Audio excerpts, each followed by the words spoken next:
Hello everyone, in this video we are going to learn about the emergency provision.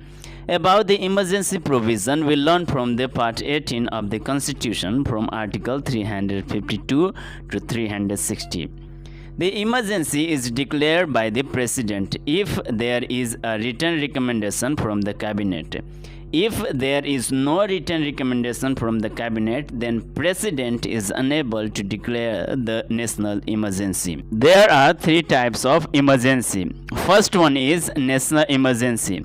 About the national emergency, we study in Article 352. Second one is President rule. About the President rule, we study in Article 356. And third one is financial emergency. And about the financial emergency, we read in Article 360. Now we are going to learn all the three types of emergency one by one. Now let's learn the first one. First one is national emergency, and about the national emergency we read in Article 352.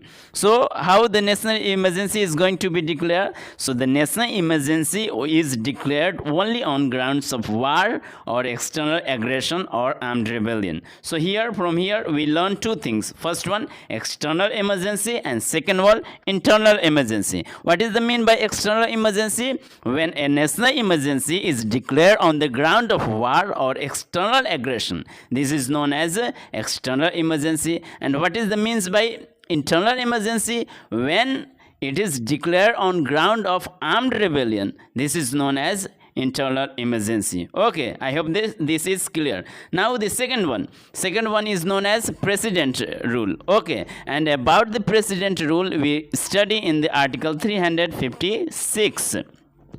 The President rule is also known as the state emergency or constitutional emergency. And how this is declared? This is declared only on the ground of failure of the constitutional machinery in the state.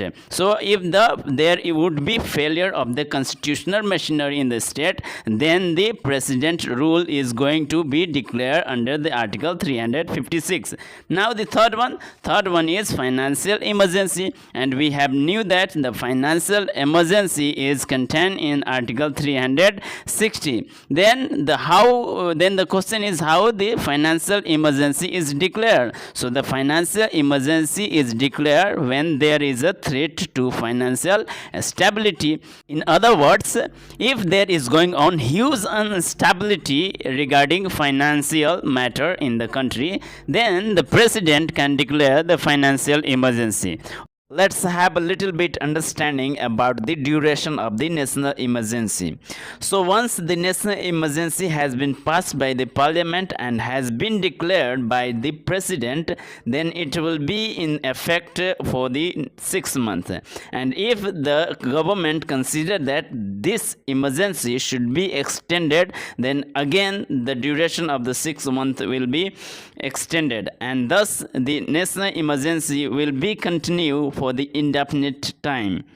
Here are some of the effects of the national emergency. First one is effect on the central-state relation. Second one, effect on the life of the Lok Sabha and State Assembly. And third one is effect on the fundamental rights.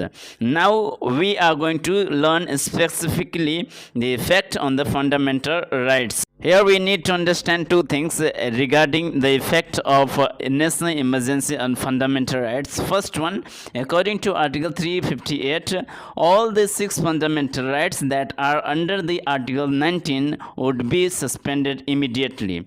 And second one, according to Article 359, other fundamental rights would be there, but their enforcement would be suspended. So these two things we learn from the effect of national emergency on the fundamental rights. But one more things we have to know that according to the Article 359, all the other fundamental rights enforcement would be suspended, but Article 20 and 21 enforcement would not be suspended. This is the provision in the Article 359. So this all is about the national emergency. So I hope that this must have been cleared about the national emergency and the types of national emergency. So in the next video we will be learning more about the Indian polity. Bye bye, see you later, have a nice day.